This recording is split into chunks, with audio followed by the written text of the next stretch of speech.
está comprometida com secreções e a gente precisa aspirar, né? Temos aqui uma série de indicações. Na outra turma tinha um tímido de monte, eu disse, menos mal, né? O bichinho tá escondendo.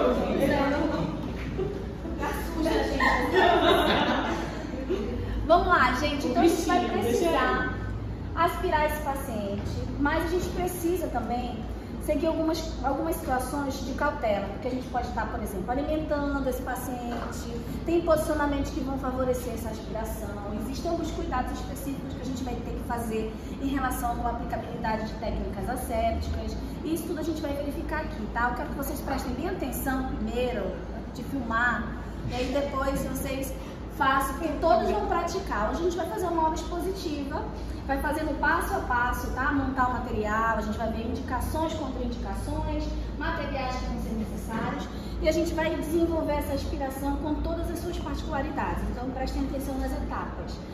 Fazendo isso, a gente vai também, deixa eu até desligar o meu, a gente vai aqui entender e também fazer a nossa lista em relação ao material para a próxima aula. Porque eu vou solicitar vários modelos, bonecos, para que a gente consiga fazer o treino. Para todo mundo treinar, porque já que a gente vai fazer uma prova prática, né? A gente precisa aí, obviamente, estar dominando essa técnica, tá bom? Então, indicação, permeabilizar essa via aérea, obviamente. Mas a gente vai ter alguns contraindicativos, né? Na verdade, outros indicativos, porque quando esse paciente está com essa via aérea que não está viável, ela vai ter aí também, por exemplo, um tubo orotraqueal que está sendo inserido aqui, está com uma via aérea definitiva, a gente vai ter ali um mecanismo, né, que vai ter ali uma hipersecretividade por causa da estimulação do tubo ao ser introduzido, o tempo de permanência que a gente tem na literatura recomendado que seja o mais próximo possível, até 14 dias, a gente vai trocar essa via, aqui a gente tem até que colocar uma traqueostomia também, que vamos aspirá-la. E isso, gente, vai fazer um retardo nesse mecanismo multiciliar local. Então, além de estimular a secreção, que também vai ter que ser avaliada. Essas aspirações, gente, geralmente elas são sistemáticas no dia a dia, né? Nas prescrições, elas já vêm com horários estabelecidos. Mas a gente precisa entender que, ao aspirar o paciente desnecessariamente, a gente também causa dano. E a gente precisa ter a indicação, as evidências que a gente precisa aspirar esse paciente. Então aqui a gente vai contar com as nossas auscultas, né? A primeira delas, a primeira evidenciação, que a gente vai ter aqui ruídos adventícios. Todo mundo está dominando esses ruídos? A gente tem ruídos que aí, identificando essa localidade, gente, a gente vai identificar se essa secreção está numa via aérea mais inferior, onde a gente vai precisar, por exemplo, de mobilizações, por exemplo, do fisioterapeuta, para a gente estar mobilizando essa secreção para uma área mais proximal, para poder a gente conseguir remover com facilidade. A gente precisa também observar se esse paciente está lúcido orientado, se ele está entubado, se ele está sedado, porque isso vai também ter a questão do direcionamento da posição que a gente vai colocar esse paciente. Então, tudo isso, gente, precisa ser confirmado, para que a gente não faça aspirações excessivas e também, obviamente, que retire até o oxigênio residual local nessas aspirações desnecessárias, tá? Ruídos adventícios foi a primeira evidência que falamos, né? No ventilador, gente, a gente também consegue identificar algumas anormalidades. A gente vai ver um parâmetro cirralhado, né? Todo diferenciado também, evidenciando que há a possibilidade de ter presença de secreção.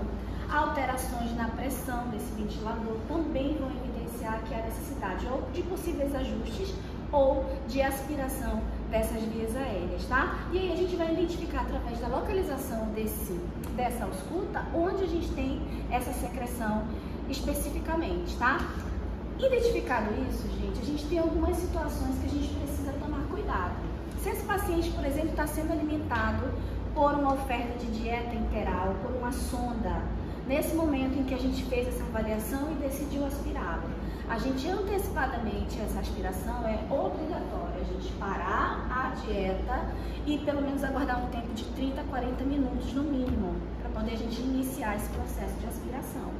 Se esse processo de aspiração for feito, a gente já falou até nas últimas aulas, não podemos fazer coletas de gasometria também nesse intervalo que não vai ser fidedigno. Temos pacientes que podem ter já um grau de estabilidade instalado, que pode impossibilitar da gente até iniciar esse processo. Temos sangramentos intensos, Pacientes, por exemplo, que têm hematomas periorbitários, que indicam traumatismo de base de crânio, isso também contraindica a aspiração de vias aéreas, tá? Porque com a aspiração a gente intensifica esse sangramento e piora o rebaixamento desse paciente, tá? Então isso contraindica, a gente não pode fazer também aspirações com sangramentos intensos nessas vias aéreas. Então, essa intensificação também é uma contraindicação.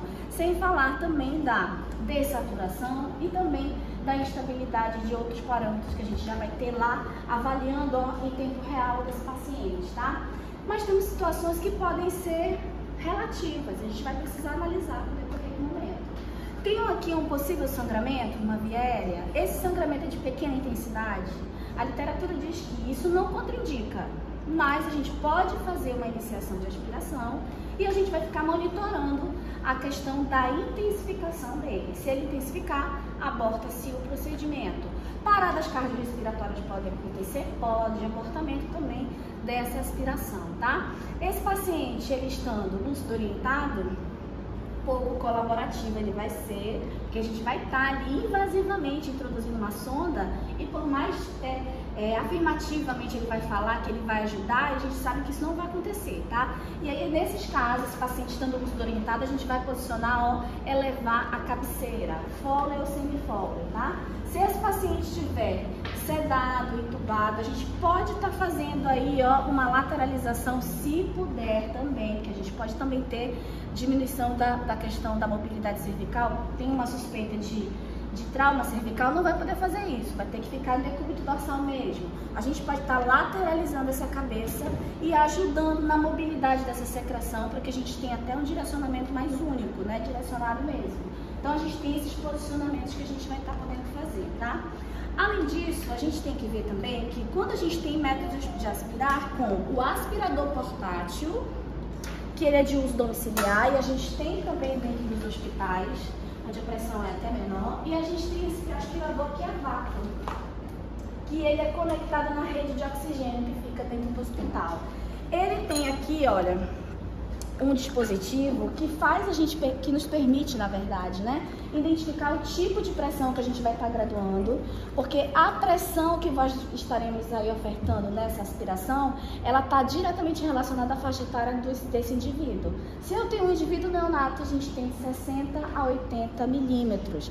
E se eu tenho um indivíduo adulto ou crianças um pouco maiores, a gente já pode ofertar até inclusive o mesmo quantitativo, de 80 a 120, tá? Então aqui a gente vai fazer a graduação. Esse vácuo, gente, inclusive se vocês não sei se vocês estão conseguindo perceber que dentro dele ele tem um dispositivo que permite uma pressão negativa ser ofertada, que vai permitir essa sucção dessa secreção e também, gente, a não esterilização dela. Só que a gente vai ter também dificuldade, porque temos alguns vácuos que não possuem esse dispositivo interno. E isso, quando conectado na rede de oxigênio, gente, a gente aspira a secreção e contamina a rede. Então, a gente precisa ter atenção no vácuo correto. Não só na pressão, que deve ser graduada conforme a faixa etária do paciente, mas também no vácuo adequado, tá? Porque senão a gente contamina tudo. Aquele paciente que está de um lado e aquele do outro, gente, às vezes tem uma bactéria diferente, eles vão estar com a mesma bactéria. A rede está contaminada, tá? Hoje a gente vai utilizar o nosso aspirador a vácuo, porque o mesmo material vai ser utilizado e a gente também vai ter que aplicar as mesmas técnicas ascéticas, tá? Temos também algum no nosso ambiente hospitalar que tem com maior disponibilidade, vamos dizer assim, uns frascos bem grandes, que lá a gente conecta também nesse vácuo. Cada paciente vai ter o seu frasco, tá? Mas isso, infelizmente, ultimamente está se tornando um pouco difícil pelo custo. E a gente não tem aí esse frasco singular para cada um, que é o ideal. Que eu aspiro, termino o tempo de 24 horas, a gente joga fora aquele frasco e troca. Essa disponibilidade não está tendo e às vezes esse frasco fica por um longo prazo, aumentando a contaminação do paciente, tá? Vamos montar o material, gente? Se quiserem vir para perto, fica à vontade, tá? Eu digo os alunos, tá? Não... Tô brincando, viu? Não leva a sério não, tá? Vamos lá, gente, aqui, ó, lembra, pode chegar junto, pode chegar bem perto, tá? E deixa, pra eu não ficar de costas pra vocês observarem o passo a passo. Vamos supor, gente, que a gente não tem Vai passar aqui, ó, paciente. Não tem via aérea definitiva, vamos começar aspirando por esse, tá? Depois a gente vai entubar ele e a gente depois vai fazer a diferenciação. Vamos aqui montar nosso material, gente? Precisamos. A mulher tem pinto. Aqui, ó. Qualquer uma. E um tubo também, por favor. Vamos lá, vamos botar o EPI aqui, vamos simular, porque temos dificultação também com o EPI, né? Se a gente conseguir a risca mesmo, a técnica cêntrica, tá? Senta, menina. Depois faz a figurinha do Vinícius. Como é o nome dele? Vinícius. O professor Thiago tá falando assim, eu preciso de um aluno com marca, eu disse lá na minha sala tem. Não, acho que vai dar sim. Material aqui, ó, vai ser manuseado com a luva de procedimento, tá? Tá certo? Luva estéreo. Vou ter aqui também, a senhora pode abrir. Abro aqui a minha sonda de aspiração, vou colocar no meu campo. Falta rasgar mais um pouquinho, vai conseguir extrair? Por favor, tem.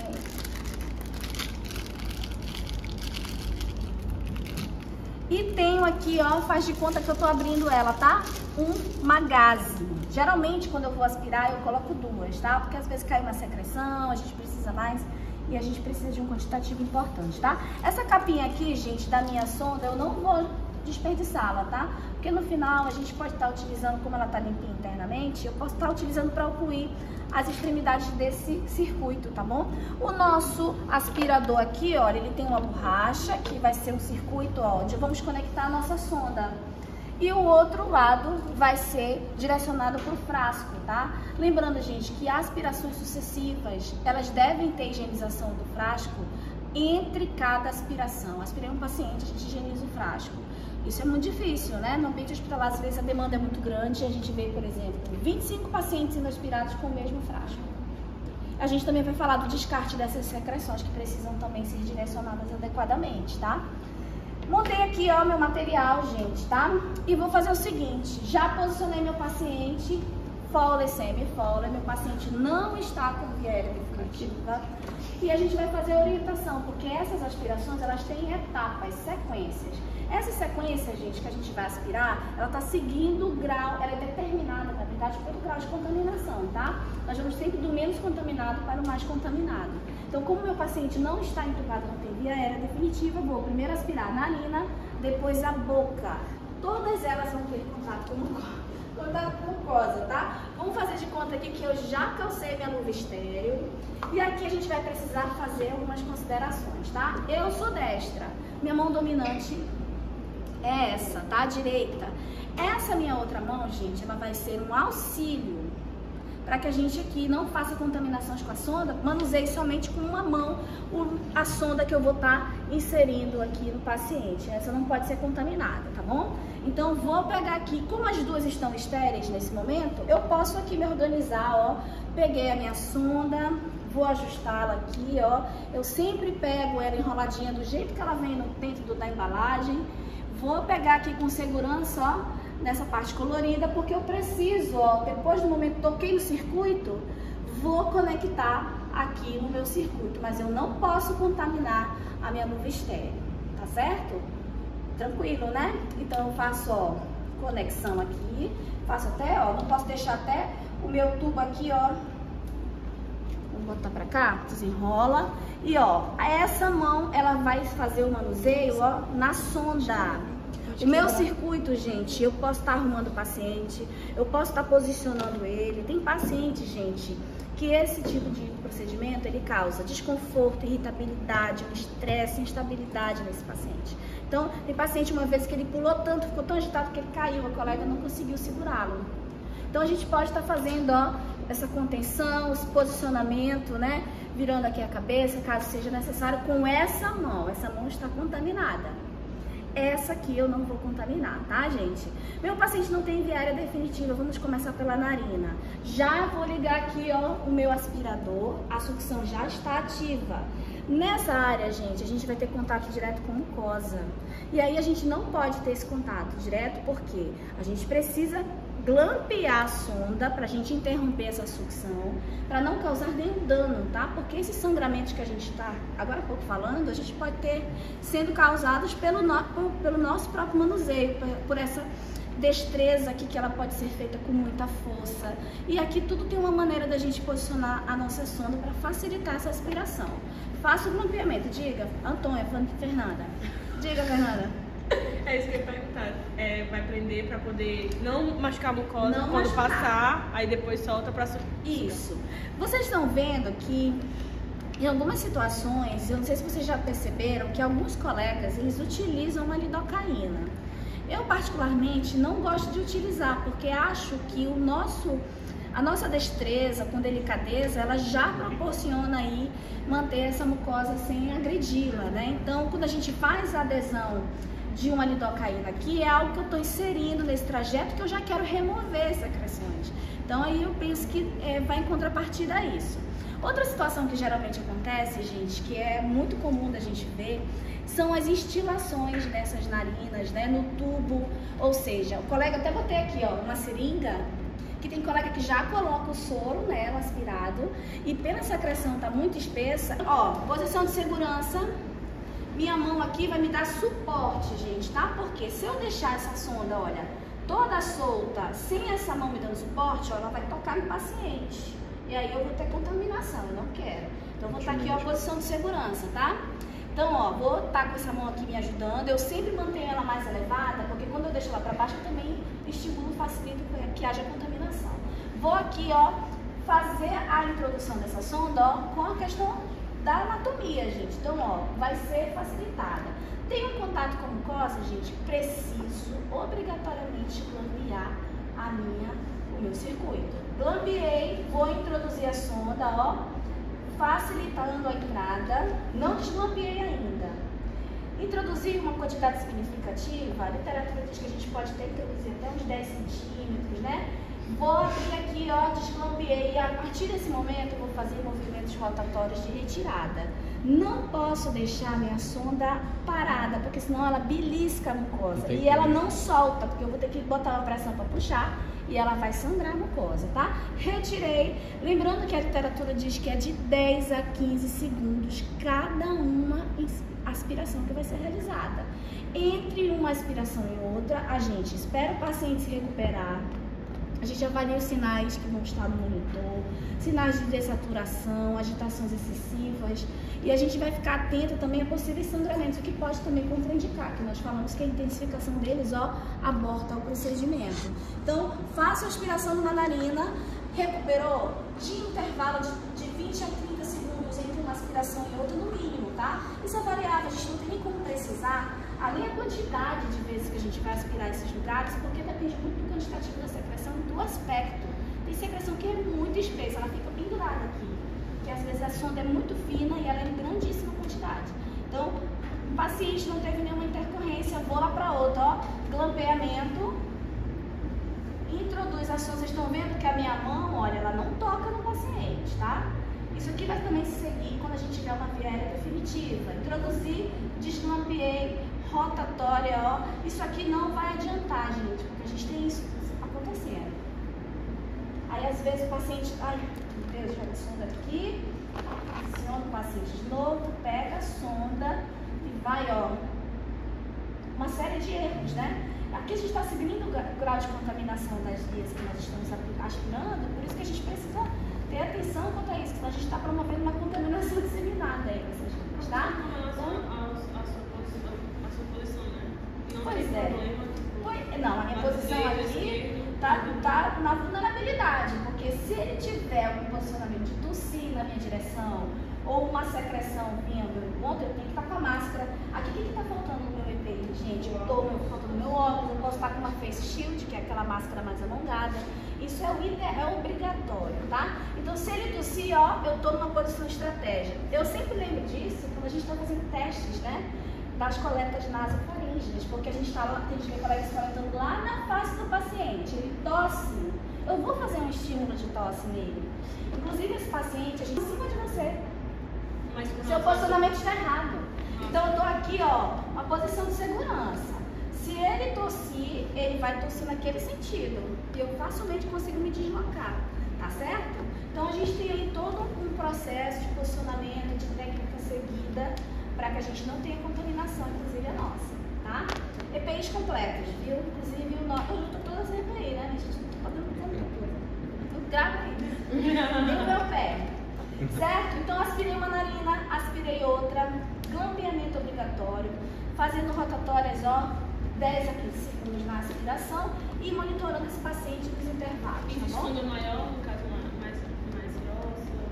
Pois é, se for um paciente adulto, a gente geralmente utiliza as sondas. Eu particularmente gosto da 12, né? Tem a 10, a 12, a 14, são mais calibrosas.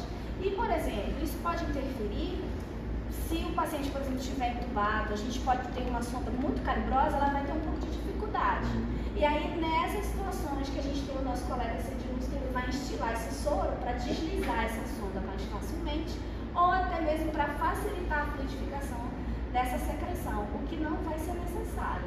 A gente vai ver daqui a pouco que temos mais risco do que benefícios, tá? Então, narina aspirada, a gente vai aqui, ó, voltar pro nosso campinho que tá aqui. Vocês viram que eu botei até um soro, olha, próximo, tá? É um soro fisiológico, pode ser também uma água destilada. Vou fazer, sujou a sonda por fora, eu vou aqui, ó, faço a lavagem, porque a sucção tá ligada, né? Mas, ó, vocês estão vendo o manuseio? Essa mão ainda não tá contaminada, então essa minha mão aqui é um suporte, ó, tô mantendo ela no campo. Vou fazer aqui, ó, com delicadeza, a remoção da sujidade da sonda.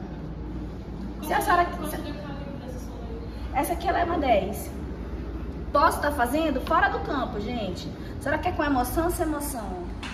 Eu particularmente não gosto dessa, porque ela fica aqui, ó, é aflitiva até de ver.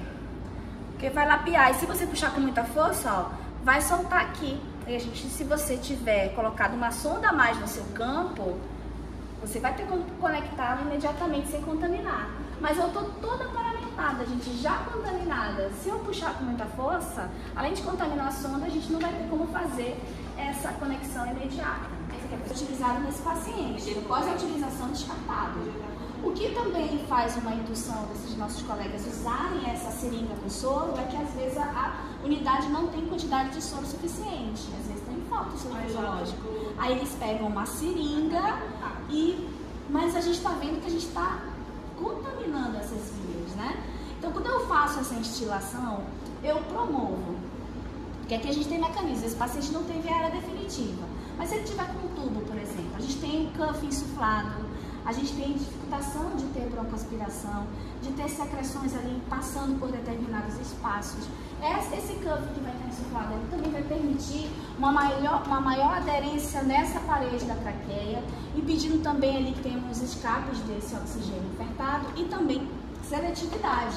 Então, isso tudo também colabora para a gente diminuir essas contaminações. Então, quando a gente fala disso, eu vou instilar esse líquido, eu vou estar levando esse líquido, promovendo uma broncoaspiração também, facilitando a sua ocorrência. Então, eu posso ter hipoxemia, posso também ter alteração desses gradientes de concentração naquela região ali interna e também a gente pode estar também tendo deslocamento bacteriano, a gente está causando consequentemente infecções. Então, a gente tem uma série de situações que essa instilação para fluidificar ou para fazer a sonda deslizar mais fácil, ela tem problemas com o paciente, né? Certo? Vamos para a boca, gente? Fiz aqui a minha higienização, ó. Agora a gente vai para a boca. Paciente, ó, continua no mesmo posicionamento. Vou fazer o grampeamento que tem um contato com mucosa, ó. Venho pelo cantinho, porque se esse paciente aqui tá lúcido, orientado, eu ao introduzir a sonda, ele vai morder, ele vai empurrar, ele vai dificultar a sua entrada. Ah, uma coisa que esqueci, gente, desculpa. Quando eu tô aqui na narina, que eu tô introduzindo, o paciente faz aquelas faces de dor, aquelas caretas. Isso quando eu tô introduzindo. E aí quando ele faz aquela caretinha, ó, dificulta a entrada da sonda. Então o ideal é que a gente seja muito rápido. Quando ele dá uma relaxada, a gente já aproveita o momento. Super rápido, tá? Lógico, de uma maneira delicada. E aqui um local de acúmulo de secreção. Se esse paciente estiver lateralizado, melhor ainda, porque eu só vou direcionar minha sonda para onde a gente vai ter o acúmulo dessas secreções, tá? Então, ó, glampeei, introduzi, desglampeio, ó, movimento circular de retirada, tá? Tem casos, gente, que a gente pode estar introduzindo assim, se o paciente for bem colaborativo, ó, bem no centro da língua, a gente faz aqui, ó, bem tranquilo, se ele for colaborativo a esse ponto. Mas é muito difícil a gente ter essa colaboração, né? Aspira-se um lado, glampeia, aspira-se o outro, do mesmo jeito, ó, desglampeei. O desglampeamento, ele é sequenciado, concomitante, pelo movimento da sonda. Eu não deixo a sonda parada, eu vou deixando fazendo ali movimentos circulares, tá? Terminei a aspiração, gente. Meu paciente que não teve nenhuma intercorrência, a gente remove a nossa sonda, joga no campo. Temos ali gases, né, que podem estar oportunizando a gente fazer uma higienização ou outra que possa ter causado aqui uma sujidade de secreção. E a gente descarta todo esse material. Acabou o nosso? Não. Esse circuito, gente, a gente vai pegar e colocar ali no soro, para que a gente faça a higienização dele por completo. E depois a gente vai descartar. Não, pode ser esse, porque eu só quero deslocar a secreção para o frasco. Depois, lá no expurgo, a gente vai descartar essa secreção. Por que a gente está falando do local, gente? Embora seja óbvio, a gente vê essas secreções sendo jogadas na pia do hospital, na pia da enfermaria. É bem complicado, né? Vocês viram recente na rede social um restaurante famoso em Manaus? O que o cara fazia na pia? Ele lavava o cachorro, lá dava banho no gato, no cachorro que tinha no restaurante, que ficava à noite.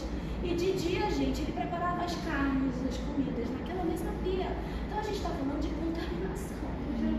É complicado, viu? Então a gente está falando de uma situação besta, que para muitos seres é óbvio a gente ter esse cuidado com o descarte, mas tem colegas que são muitas situações, viu? E a gente promove contaminação, tá?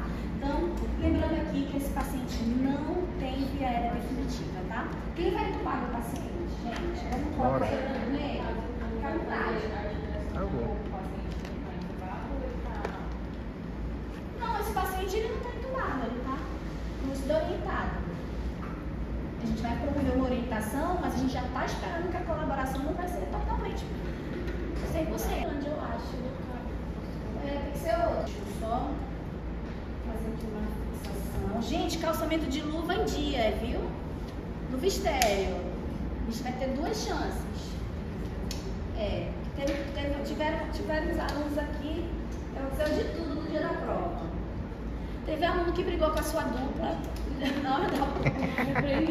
Disse, João, esse material que o Matheus montou está certo? O Matheus está equivocadíssimo. Como assim?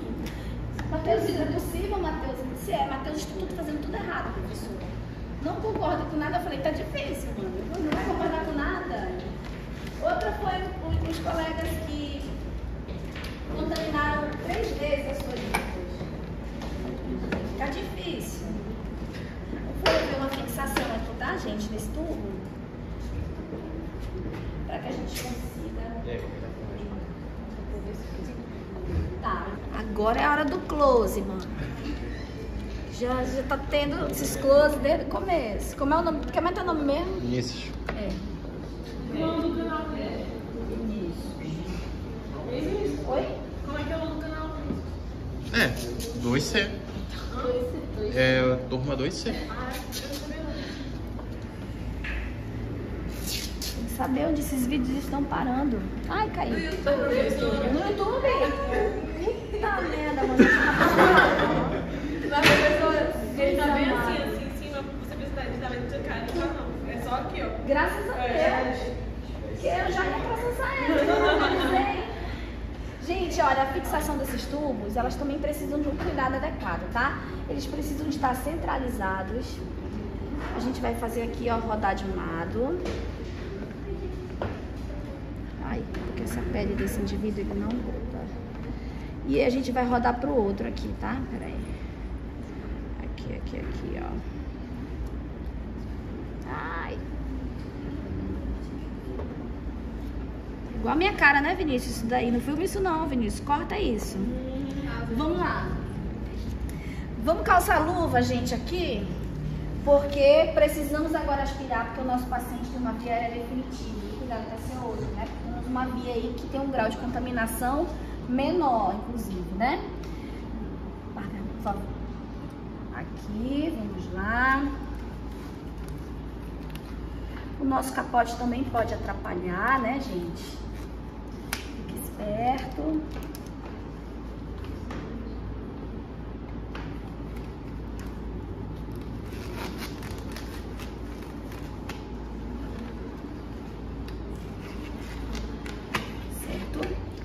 Vamos lá. Nossa, eu com o maior cuidado para não contaminar minha luva e olha a minha sonda como eu deixei. Vamos pegar já sem contaminar, vamos fingir que estava aqui no campo, tá? Então, essa minha mão eu vou contaminar e essa aqui vai ser o mesmo cuidado, tá bom? Posição de segurança, mas agora a gente tem aqui, ó, um tubo. Lembra que essa aqui a gente está jogando uma conversa, mas a gente está concentrada aqui na contaminação que não pode acontecer, tá? Nossas etapas mudam, porque o nosso tubo é o lugar menos contaminado, tá? E aqui a gente não tem aquela preocupação de ter contato com a mucosa, então o grampeamento não é necessário, em nenhum momento, tá? Eu fiz uma prova uma vez no hospital, tinha mania de ficar assim, né? Eu fui reprovada por isso, inclusive.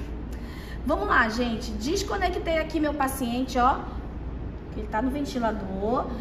Parei. E outra coisa, antes da gente começar, que tem algumas situações que a gente pode estar aqui preparando essa aspiração. Eu posso estar fazendo lá no meu ventilador uma hiperoxigenação para esse paciente de 20 a 30 segundos ou até de mais tempo. A gente tem essa possibilidade. Tá preparando aqui para esse momento aqui que vai ter, que pode ter uma instabilidade. Então, desconectei meu paciente e vou fazer aqui, ó, a introdução da minha sonda. Vocês estão vendo que eu não tô tocando no tubo, o tubo tá contaminado. Só o dedinho, ó. Aqui a gente tem duas situações de indicação até onde nós vamos estar introduzindo essa sonda. As literaturas, elas falam que nós podemos fazer mensurações, ó, da narina pro lóbulo, multiplicar em 2 vezes esse tamanho, que é o total de quantidade aí que a gente pode estar introduzindo. Mas em outro momento, também a mesma literatura fala, que é a Potter, que a gente pode estar aqui, ó, introduzindo essa sonda e quando a gente sentir uma resistência, a gente tem um parâmetro que a gente não pode introduzir mais que isso. Então, é o nosso parâmetro indicativo, tá? Vamos voltar aqui, ó, movimento circular rotatório. Não é bater bolo, porque senão a gente também nem consegue fazer a aspiração das vias e da secreção, ó. Vou fazendo uma remoção. E a gente tem que ter cuidado, viu? Aqui esse manejo, ó, tem colegas que já gostam, ó, de ir recolhendo a sonda. Eu, particularmente, não gosto. A minha posição de segurança, ó, eu vou já no mesmo jeito que eu comecei da organização, eu vou terminando, ó. E tenham cuidado nessa retirada, porque eu posso lapear e molhar todo mundo. Já tomei um banho de secreção, assim, distraidamente, horrível. Muito mordida fiquei, né? Vou aqui conectar de novo meu paciente, tá? Não esquece. Porque isso na prova, tem colegas que não conectaram o paciente. Eu disse, eu acho que nem precisa aspirar de novo, que eu acho que ele já se foi. Não pode, não pode. Então, ó, aspirei ali, ó, o tubo, mesma quantidade, 10 a 15, 20 a 30 entre uma aspiração e outra, monitorização contínua. Vou lavar minha sonda, faço a lavagem, ó. Sujou a sonda, vou fazer o mesmo mecanismo, do mesmo jeito, viu? Vou estar lá fazendo toda essa higienização. O que acontece, gente? Tem colegas que acham que a cada aspiração de cada via a gente troca a sonda. O hospital vai falir desse jeito. Não existe essa possibilidade. A gente está tomando cuidado aqui com a questão da contaminação justamente para isso, tá? Inclusive as áreas vão ser aspiradas conforme esse gradiente de concentração aí de contaminação, tá? Não existe um quantitativo preciso da gente estar fazendo em cada via. O que vai identificar, gente, às vezes a gente aspira e não tem nada. Não vou aspirar de novo, tá? Então a gente já passa para outra via. Então a outra via é a narina. Vamos no tubo de novo? Vou desconectar meu paciente, ó. Se eu tá sozinho, eu desconectei o paciente. Vou conectar aqui, ó, a minha sonda, só o dedinho, ó. Minha outra mão tá dando uma ajuda. Às vezes tem sondas que vão quase lá mesmo, tem que ter muito cuidado pra gente não tocar aqui a nossa luva. E vou promovendo, ó, o movimento rotatório de retirada, tá? Se eu tô aspirando no vácuo, eu já fiz as graduações necessárias. Se trata de um paciente adulto, gente, 80 a 120, não é?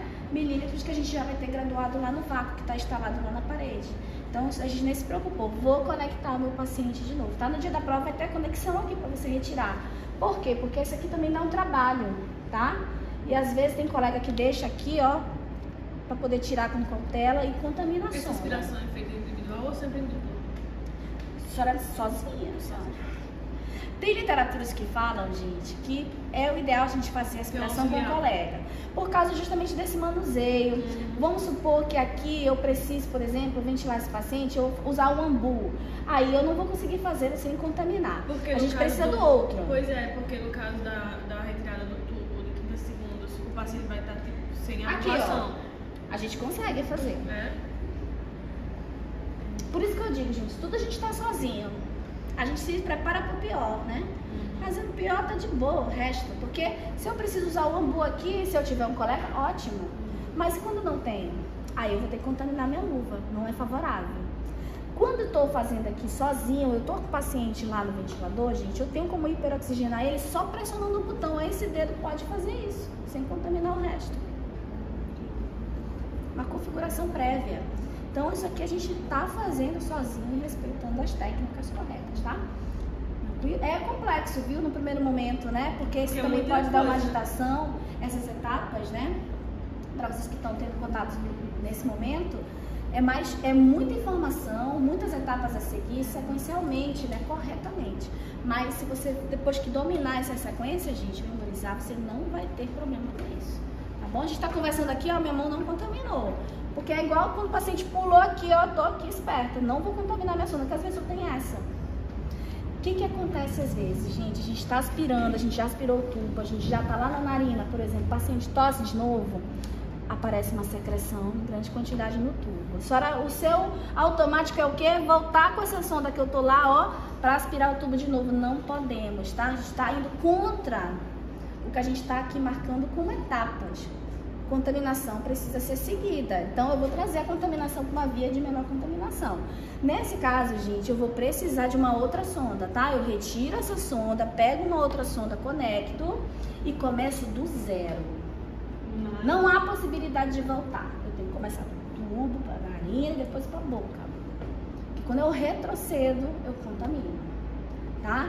Isso vai exigir que você tenha colocado uma sonda a mais no seu campo. Se você tiver essa possibilidade, você pode estar fazendo essa utilização. Eu faço isso às vezes. Eu tenho alguns vícios que são desnecessários. Eu calço a luva de procedimento e calço a luva estéreo por cima. Por quê? Quando eu tiro aqui essa luva que está toda suja de secreção, eu descarto aqui, eu já estou com uma na mão para continuar, já terminar aqui o meu fixação. Eu vou trocar, vou higienizar outras coisas. Meu paciente está com traqueostomia, eu vou trocar o colarzinho, eu já higienizo para cá. Então, eu já estou com outra na mão. Isso também não é correto, a gente sabe disso, né? Mas é um vício, eu sou reconfessa. Faço isso mesmo e ponho 2 sondas no meu campo, gente, que às vezes a gente precisa, tá? Outro erro que os colegas fazem, erroneamente, é fazer a abertura do seu material em cima do paciente, gente, que tá sentado, isso aqui, mas na hora que começar isso aqui, ele vai se mexer todo, uma irritabilidade, um estresse que a gente vai estar causando, vai cair tudo. Ou então posiciona o soro perto do paciente. Já vi situação em que o soro virou em cima do paciente, gente.